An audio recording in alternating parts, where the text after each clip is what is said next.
Coming up on today's show, Ford says there's a hybrid and an all-electric version of the oh-so-popular F-150 pickup truck on the way. Tesla lays off 3,200 workers and ends its referral program as it hunkers down to get that Model 3 standard range onto the road. And Lightning Motorcycle comes out of left field with a fast-charging pocket rocket that might be the first real challenger to zero motorcycles. These stories and more coming next. Happy New Year, folks. Yes, I know this sounds a bit weird to say midway through the month of January, but this is our first official TEN episode since last year, so it's really good to be back and sharing the latest news in the world of cleaner, greener, safer and smarter vehicles. Tesla might be taking huge swathes of market share from traditional automakers with Model 3, but when it comes to America's number one selling vehicle, the F-150 pickup truck is still king. Yet, being a pickup truck, the F-150 isn't exactly what you'd call a clean green vehicle. But Ford confirmed this week that not only is it working on a hybrid F-150 for launch in the near future, but an all-electric Model 2. Ford hasn't detailed when we should expect either model, but given the 13th generation F-150 is in its fourth year, I'm going to guess a new generation with electric options will be coming within the next 4. Tesla had a really crazy end to 2018, pushing huge numbers of cars out the door so that customers could take advantage of the outgoing US federal tax credits before they started to roll back for Tesla customers. Yet, despite that massive push and massive increase in deliveries, Tesla has quietly announced that it will be laying off 3,200 workers. It follows the layoff of 9,000 employees back in June last year and hints that Tesla's production line is going increasingly automated. Tesla says it needs to further slimline its processes to ensure that it can bring the Model 3 standard range to market. Ford has announced a wide-ranging alliance this week with Volkswagen to work on a variety of different projects. These include Ford designing and building a new pickup truck to be sold under both the Volkswagen and the Ford badges, as well as a new delivery van for Volkswagen. As part of the process, the two companies have said that their partnership might accelerate development of electric cars and autonomous vehicles, cutting costs in the long term and helping both bring new models to market in double-quick time. With the Audi e-tron hitting the market this year, Audi's doing absolutely everything it can to make the buying process as simple as possible for those first-time electric car owners. And this week, it announced a new partnership with Amazon to ensure that customers have a charging station installed and ready to go when their car is ready to be picked up from the dealership, offering customers a choice of standard, better, and best, the standard being the portable granny cord, while the best option a dedicated charging station. Amazon will take care of shipping and installation of your e-tron charging station, just as it has to date with regular customers on the site. Following the US debut at CES 2019 of its EQC electric SUV, it turns out that Mercedes-Benz is already hard at work readying a second, smaller all-electric SUV for market. According to Autocar, the car in question will be the EQB, an all-electric version of the all-new Mercedes-Benz GLB that is due to get its official unveiling in September at the Frankfurt Motor Show. While Mercedes-Benz hasn't officially told us what we can expect in terms of range, performance or price, it is likely that it will be spec'd with at least 250 miles of range in order to be competitive. When I have more solid information on the car, I will of course share. Tesla has officially announced an end to its referral program for existing owners as of the 1st of February. This, says Elon Musk, is to help Tesla keep costs low as, quote, it's adding too much cost to the cars, especially Model 3. I'm guessing too, as have other outlets, that the high-tier free second-generation Tesla Roadster perk that Tesla was awarding its highest-performing referrers, not to mention all of those discounts off new cars the referral program offered new customers, well, that's probably what really killed the program. Harley-Davidson has been teasing us with its upcoming Livewire electric motorcycle for some time now. And about a week or so ago, about the time we were giving it a look at CES, some of the specs and prices were finally released. At a shade under $30,000, the Livewire won't be cheap, and while it will come with CCS quick charging and a range of around 110 miles, that's 177 kilometres through mixed riding, it's going to be out of the pockets of most customers. Stoplight sprints aren't that exciting either, with a 3.5 second time and a top speed of just 95 miles per hour, that's 152 kph. As more and more electric cars hit the road, we're seeing more and more sales records from Europe, where in the UK, 1 in every 9 minutes, electric cars were registered, making it the 7th consecutive year of growth. Norway celebrated the sale of its 200,000th battery electric car and a now market share of nearly a third, and Spain had its best ever December in terms of electric car sales to date. Finland didn't do too badly either, reaching a total market share of 5% by the end of last year. It's all fantastic news and shows electric cars really are becoming mainstream at last, even though there is still a little bit of work to do. Lightning Motorcycles, which to date has been under the radar for most except the most ardent of two-wheeled fans, has announced official production of the Lightning Strike electric motorcycle, offering a range of 150 miles, that's 240 k's, and a top speed of 150 miles per hour, although not at the same time. The Lightning Strike will retail for just under $13,000, and it will come with DC quick charging as standard.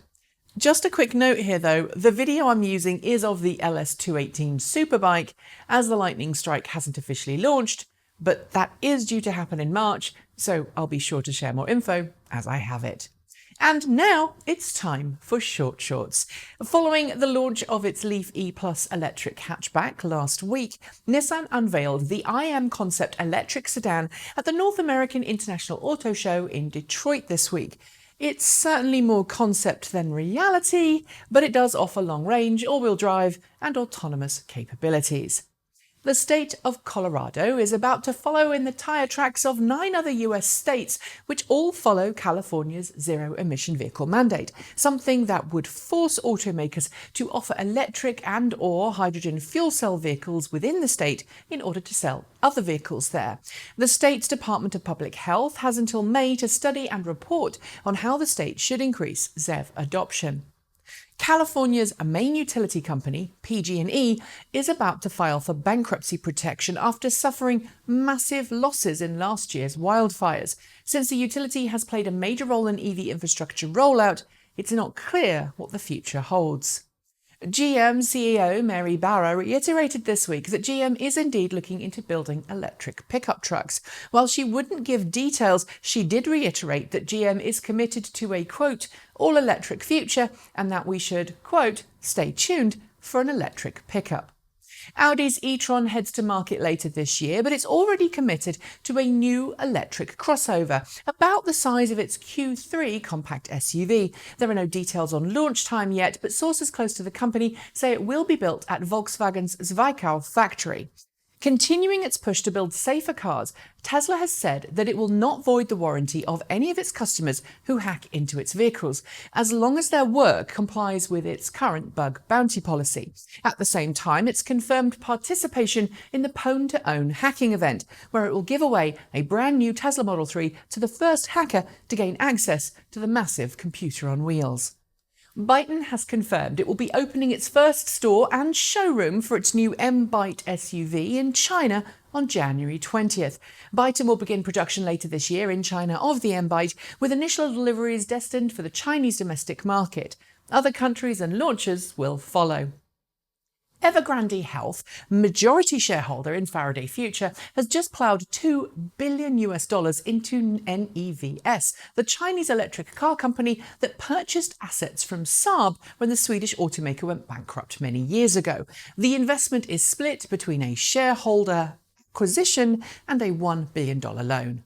Tesla has announced for an upgrade package for owners of older Model S and Model X cars that fits an upgraded HEPA biohazard defense air filtration system. The cost of the upgrade is around $500.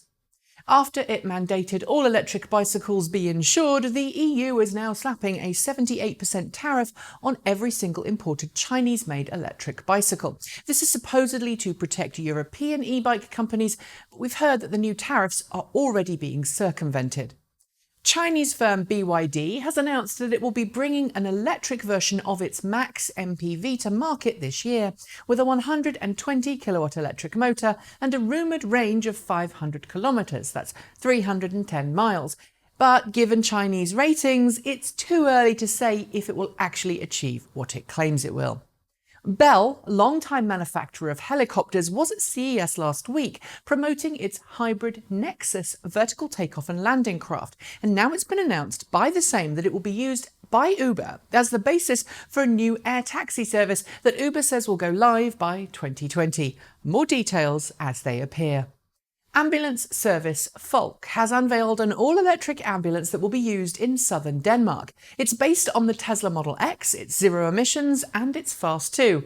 And yes, it comes with a full set of wee-woos. A Y Combinator startup called G Batteries has just exited stealth mode with a claim that it can use artificial intelligence to give current lithium-ion batteries, and therefore EVs, a way to charge as quickly as it takes a fossil fuel car to fill up. Details are sparse, but we're reaching out for more info.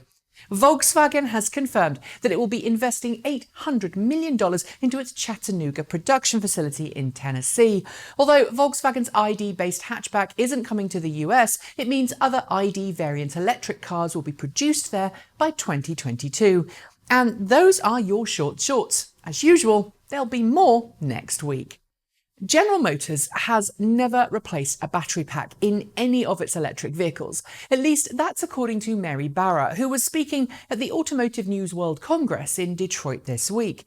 Although the quote that most outlets have used have been that there's never been a battery replaced, I think what's actually meant is that there's never been a battery pack replaced due to capacity loss. While that's a subtly different point, it is a point that's worth mentioning since Nissan has, and Nissan doesn't use active thermal management, which is something that GM does. That seems to be the reason why GM hasn't replaced any packs. And finally, the Tesla Model 3 is impacting sales of the Toyota Prius and the Toyota Prius Prime. At least that's according to Toyota North American CEO Jim Lentz, who said that Toyota is seeing the impact of all those Model 3 sales on its own sales figures. Yet despite that, he and Toyota doesn't appear to be sold on electric cars, saying that growth in electric vehicles isn't super large and cost and range anxiety are still a problem.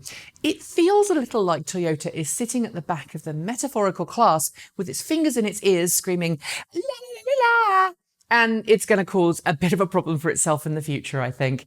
And on that note, it's the end of this week's show. And don't forget to like, comment and share and bash that notification bell. Thanks for joining me, and thanks for all of the kind comments and love that you've given us over our CES coverage. There's a lot more to come, so stay tuned. And while I'm at it, this year is shaping up already to be a pretty big one, with the TE team due to visit India, China, the UK, and Texas, as well as plenty of other interesting places too, all in the pursuit of the latest, greenest news in the world of cleaner, greener, safer and smarter transport.